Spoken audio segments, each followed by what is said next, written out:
AI amplifies everything that is inside. So good becomes great, bad becomes worse. This ain't your daddy's schoolhouse. Class is in session. Give it a listen. It is becoming more and more common to have parents request that no screens be used in the education of their child. I've personally had this request in my classroom, and I've seen it be effective and useless. The popular narrative is that AI and screens are making students lazy, making students cheat, and making students stop thinking. But that explanation is too simple. AI can absolutely make cheating easier, no question, but it also makes learning easier. A student can now get instant feedback on an essay, ask for examples, generate practice questions, get explanations at 3 different reading levels, and receive what amounts to a personal tutor available 24 hours a day. Researchers have repeatedly found that well-designed AI tutoring systems can produce substantial learning gains, sometimes even outperforming traditional classroom instruction. Other studies have found that students using AI as a tutor or study partner often learn more and stay more engaged.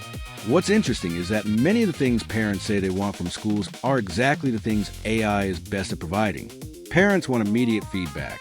They want individualized instruction. They want students to be able to ask questions at 9:30 at night and get help. They want unlimited practice opportunities and personalized explanations when a child doesn't understand a concept the first time.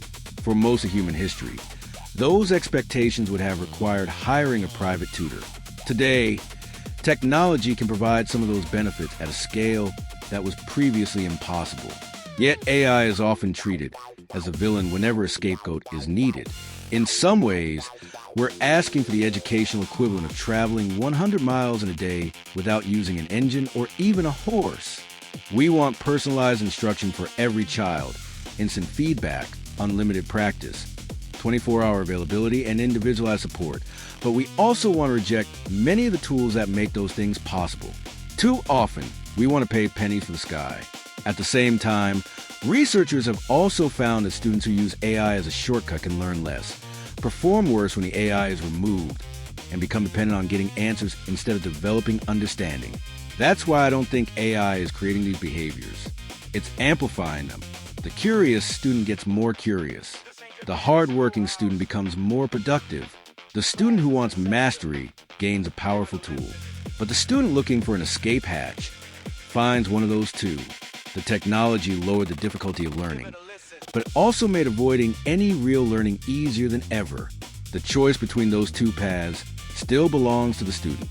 In fact, some surveys suggest that most students are using AI for things like note-taking, summarizing, brainstorming, and organization rather than outright cheating. So maybe the real question isn't whether AI is good or bad. Maybe the question is the same one Erskine asked all along. What happens when power meets character? Because AI doesn't just reveal what the technology can do. It reveals what the user chooses to do with it. I'm not advocating to get rid of my profession with robots. I'm trying to create super students. If you like more educational content or discussion from a real educator, subscribe and share the vibe. That page has been ripped out, sir. Well, that was somebody else's. They're all ripped out, sir.